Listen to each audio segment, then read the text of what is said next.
આજે મેં બનાવ્યો છે ગુજરાતી હાંડવો.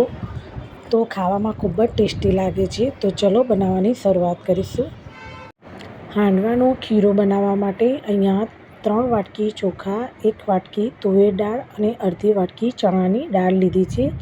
આ બધું જ સારી રીતે મિક્સ કરીને તેને 2 થી 3 પાણીએ ધોઈને આખી રાત પલાળીને રાખ્યું હતું. હવે મિશ્રણને આપણે ક્રશ કરવાનું છે, તેનું ખીરું તૈયાર કરીશું. તો અહીંયા હું થોડું મિશ્રણ એડ કરી દઈશ અને તેમાં 2 ચમચી જેટલું દહીં એડ કરવાનું છે અને તેને ક્રશ કરીને તેનું આપણે ખીરું તૈયાર કરીશું. તો અહીંયા મેં બધું જ મિશ્રણ થોડું કરીને મિક્સર જારમાં ક્રશ કરી દીધું છે. હવે જોઈ શકો છો કે આપણું ખીરું તૈયાર છે. તો અહીંયા મેં બધું જ ખીરું બનાવીને તૈયાર કરી દીધું છે. હવે આમાં આથો આવે તે માટે આપણે તેને ઢાંકીને 6 થી 7 કલાક માટે મૂકી દઈશું. તો આમાં આથો આવવો ખૂબ જ જરૂરી છે. તો આની ઉપર હું વજનદાર વસ્તુ મૂકી દઈશ અને 6 થી 7 કલાક માટે મૂકી દઈશ. જોઈ શકો છો તમે કે આપણો આથો સારી રીતે આવી ગયો છે. હવે આપણે તેને બનાવવાની શરૂઆત કરીશું.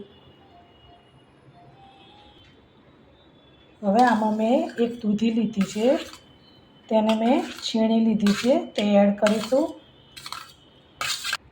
સિંગદાણા છે, તેને અધકચરા કરી દીધા છે, તે એડ કરીશું. આદુ, લસણ અને લીલા મરચાંની પેસ્ટ છે, તે એડ કરી દઈશું.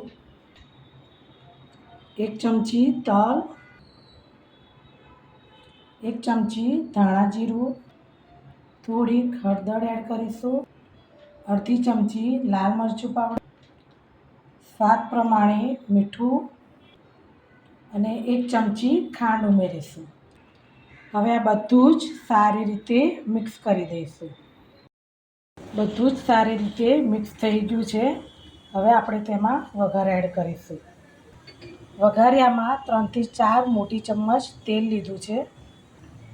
તેલ ગરમ થાય એટલે તેમાં રાઈ, હિંગ,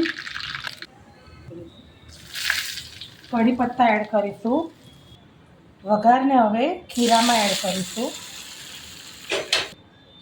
હવે 1 પડીકી ઈનો એડ કરી એ રીતે મિક્સ કરી દઈશું.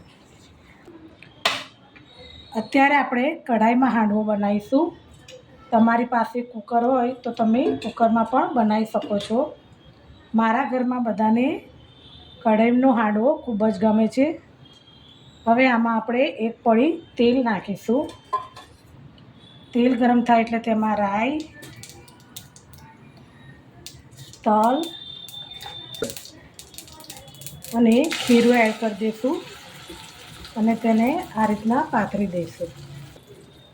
હવે ઢાંકણ બંધ કરી દઈશું અને 2 થી 3 મિનિટ માટે થવા દઈશું.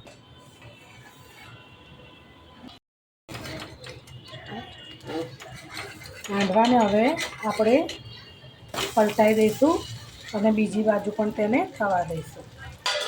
ટ્રાય કરો. તો બંને બાજુ આપણો હાંડવો સારી રીતે ચડી ગયો છે. હવે તેને આપણે બહાર કાઢી લઈશું.